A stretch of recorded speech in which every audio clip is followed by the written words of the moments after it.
Hey everybody, welcome back to the channel. It's November 9th in Minnesota. Big things are happening around here. Deer are on their feet. Last night, my phone was going off about 6:30 and I had some big buck pictures on my camera.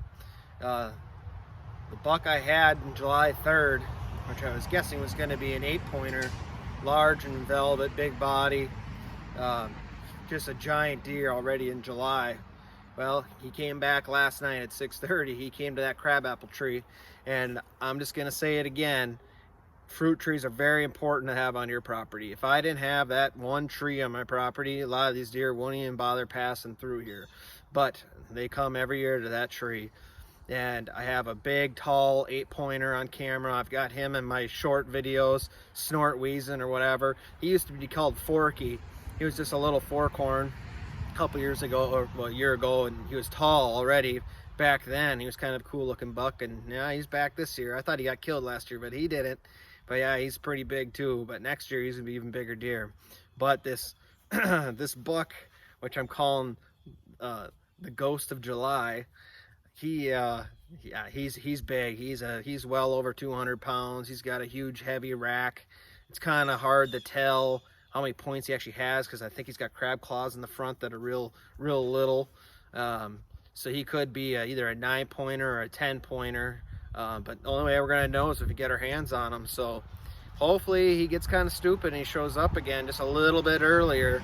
You know, it's getting dark around here about 5 o'clock now, so it's kind of hard. He's coming in at 6:30, so he's going to have to show up a little earlier. But this was the first time that he did show up since July. So who knows, you know, a buck like that, I mean, he could be running 5 miles, 10 miles, you know, chasing does around. He's chasing does that, you know, need to be bred. And hopefully he doesn't, you know, if he does get locked down, it's somewhere near our property. They're bedding down by the lake. They're bedding right next to the food plot. The crabapple tree is right there. So the does are bedding in there. The buck, there's 2 buck beds down by the lake. I was walking down by my dock and I should have took a picture of it, but I just wanted to stay out of there. But anyways, he just tore up a whole tree. It was either him or that 8 that tore it up. It's just crazy. But I'm more leaning towards that 8-pointer. He's kind of full of piss and vinegar. He's looking to fight somebody. He's probably gonna get killed by this other buck. I mean, he's huge. He's just a big heavy rack on him. You can see in that picture when he's got his head sideways on that crabapple tree. Holy moly, he's just a brute of a buck. I mean, he's the biggest deer I've ever had on camera anywhere. We're a hunt an hour away from home. I had probably eight really big bucks on there, and nothing like this one. This is the biggest deer I've ever had on trail camera. He is just a pig. That's all the best way to put it. He is just a huge deer. He's massive. So if we're lucky enough to shoot him, it's going to be a great season. And if I go get him mounted, I'm not gonna have patience to have him mounted. I'm like, just Euro mount him so I can hold him, you know, and I'll whatever.